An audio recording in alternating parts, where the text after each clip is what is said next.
I kind of like this. Can you think of just how many doors would open if you had ARSE mode in Borderlands 4? Yeah.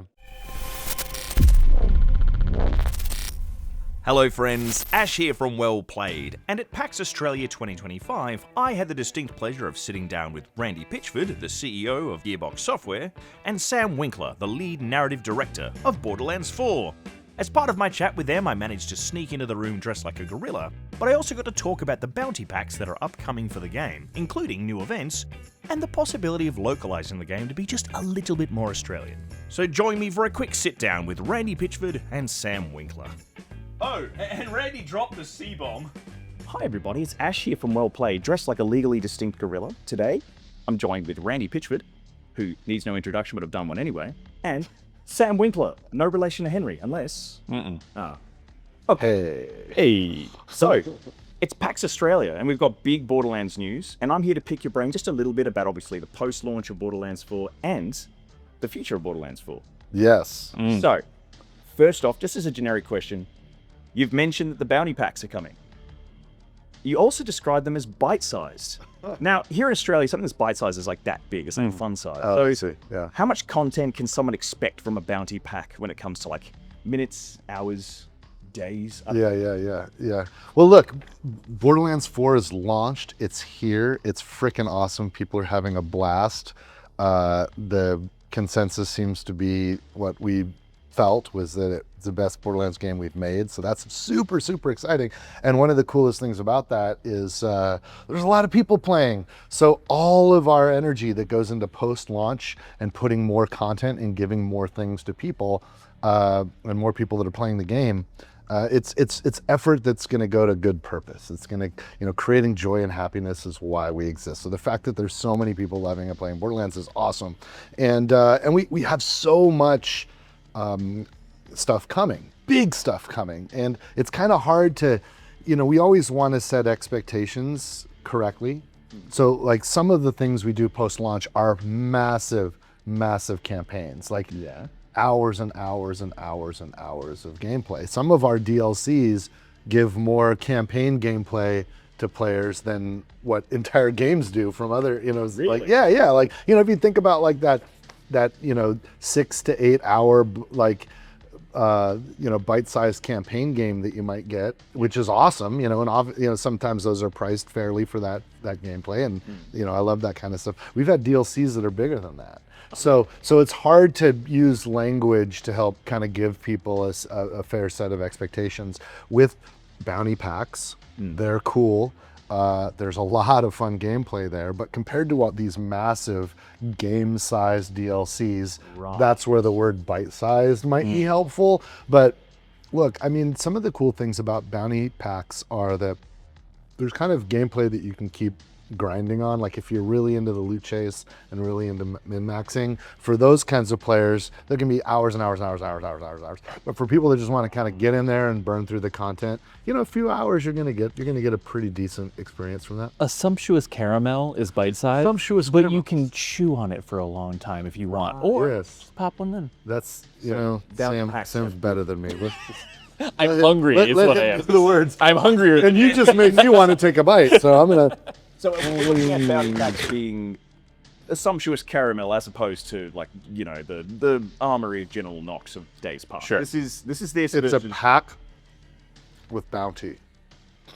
It's a bounteous pack. So as far as game, But like you mentioned General Knox from the old days, like that's an example of a big campaign DLC. And we did a bunch of those for Borderlands 3. And we've got some really, really awesome and exciting stuff that we're working on now for Borderlands 4 as well. This is like, well, look at that. Fun little, About that.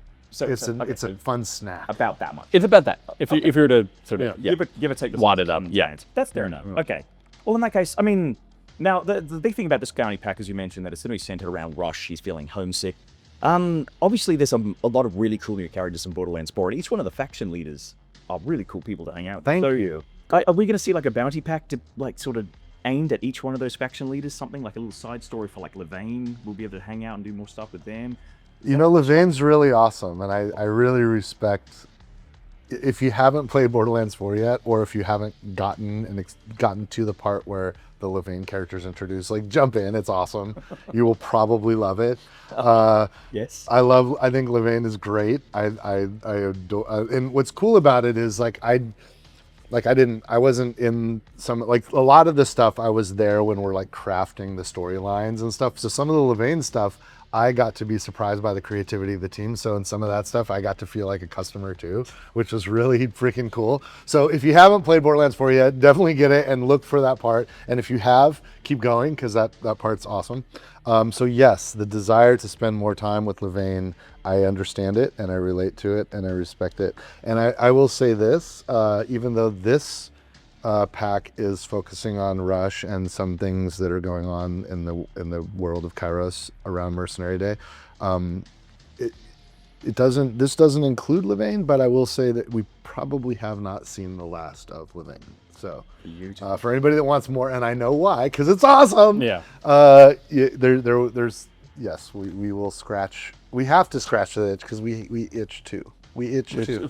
So we gotta We're scratch itchy. it. We're itchy people, you guys. If there's nothing else you take away from this, it's we're itchy. Well, Sam's definitely itchy. Itchy. This new. One of the cool things about like slates of Borderlands DLC is that we don't have to keep it formulaic, right? So we're not being super rigid about like this character gets this thing. Absolutely. So it's really just about what opportunities we're excited about, and so it's always going to be like focused on a character, a vibe, an interesting thing. So yeah, Sometimes. Sometimes there's no characters or vibes, and that's actually when you turn off your PC. When the vibes are gone. Yes. Okay, well, on that point then, we got to speak to you guys a little while ago regarding the narrative of the Borderlands series as a whole, and sort of, I guess there was a wide vibe from just people going, how's the story of Borderlands 4 going to be?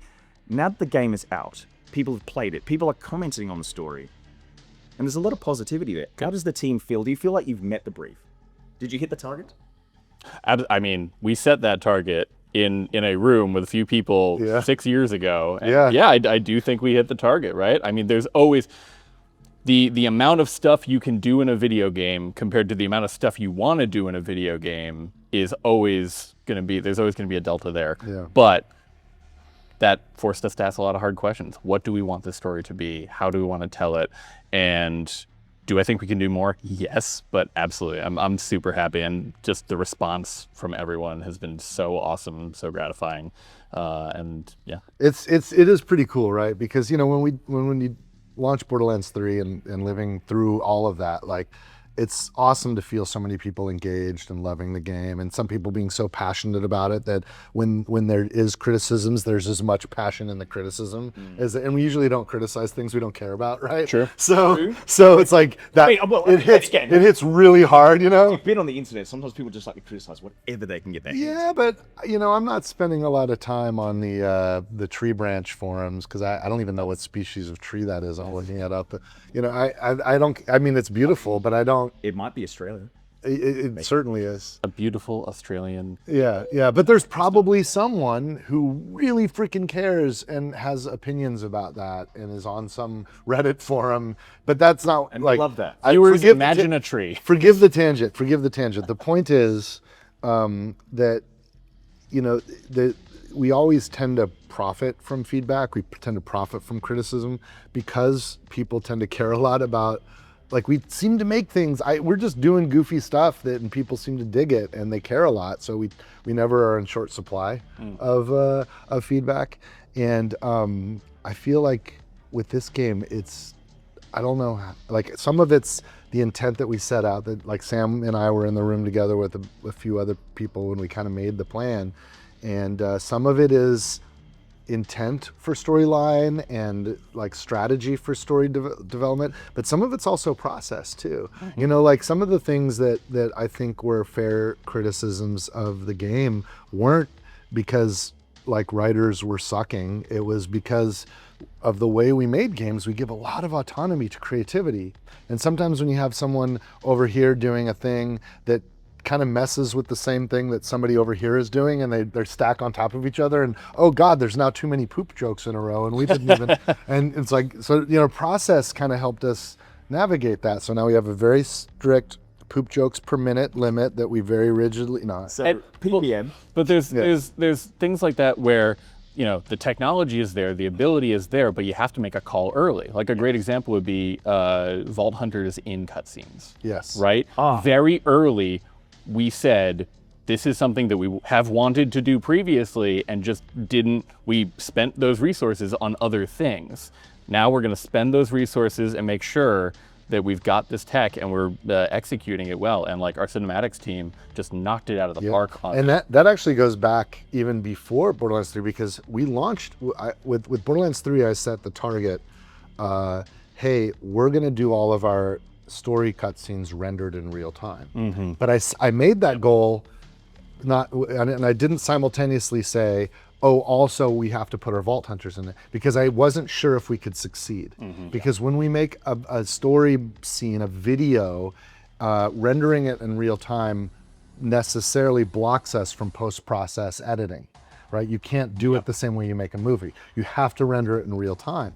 And but because we succeeded there, now we had the confidence. It's like, technologically speaking, we could render, since we're rendering our scenes in real time, let's now put the Vault Hunter characters in the scenes with them and trust that we can deliver that. And we did. And I think that helps a lot to feel yourself, your own character in the story, and part of it makes a I was shocked when I saw myself playing Borderlands 4 and going, hey, hold on, that's me. Yeah. Me doing things. Yes. It's not just first person. It's That's a legally distinct monkey. Yes, exactly. Yeah. Correct.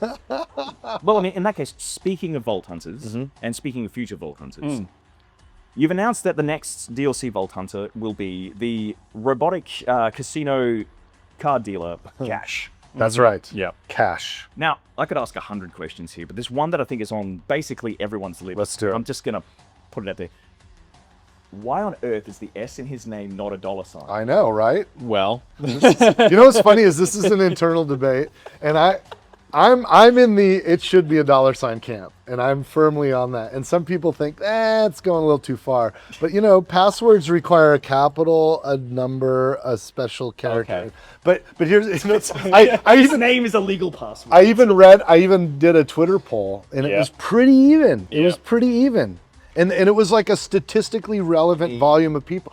Thousands and thousands of people hit this poll. It was I will say though, there was an edge for the $sign. you're gonna make me hit the shift every single time I have to type this name. This is a lazy dev moment. If it's 50-50 and it's a gambling fee, maybe it comes down to a coin flip. Yeah, actually, which that's is a smart. judgment call, and I do have the authority where I could force the team to my will, but generally, what I do is I'll put my opinion out, but I'm just one voice. We're all in this together, and we've got a lot of creatives. And honestly, if our biggest problem is whether that S is a $sign or an S, Good. man, we're crushing it. Good We situation. did it, you guys. This game is amazing. If the biggest gripe is, that should have been a $sign. Biggest controversy that you've come away pretty okay. I want to live in that world. I want to live in that world. To wrap this up, I'd like to pitch something really quickly. I'm here. Now, Let's go. we live in this amazing day and age where accessibility is a big part of games. There's a lot of options that are designed to help people sort of achieve their specific goal. Okay. Borderlands 4 launched with a volume slider for claptrap specifically. Yeah. Very unique. So what I'd like to walk you through is just a very simple Australianism. So Okay. this here is a badass psycho. Yeah. In Borderlands, this means it's a bad dude. Yeah. But in Australia, we don't speak like that. So what I'd like to propose is ARSE mode. Now, for Australians and the people in the UK, we don't say ass, we say arse. Yeah. Right. yeah, yeah. So my thought is that if you were to tick this box, so therefore you activate ARSE mode, Okay. every instance the word badass gets replaced with Bad arse. badass. Yeah. I kind of like this. Can you think of just how many doors would open if you had ARSE mode in Borderlands 4? Yeah. I mean, You know what else we can do? yeah. Is have the option actually upside down. Like, how great is that? That's a great challenge mode. I love that. This is see you should be on the team. This is like Yeah. This is the kind of shit we do every day. What you're doing is literally what we do all the time. We localize for different languages in different countries, right? We just need to add this to the list. Dude, I like this. There we I go. kind of do. Well, I don't even Arsenal. need this, so Oh, What about cunt mode? Mate, Can we do that too? What goes beyond badass? Yes, yes, exactly. Excellent. Yeah. Well, gentlemen, thank you so much for your time today. I'm Ash from WellPlayed, Legally Distinct Monkey, Randy Pitchford, Sam Winkler, and catch you in the next one. Cheers. And with that, a huge thank you to both Randy and Sam for taking the time to put up with my monkey business. As always, keep it locked to WellPlayed if you want to see new and exciting gaming news and opinions. And until next time... Make sure to like and subscribe for more appealing content. Ooh. Ooh.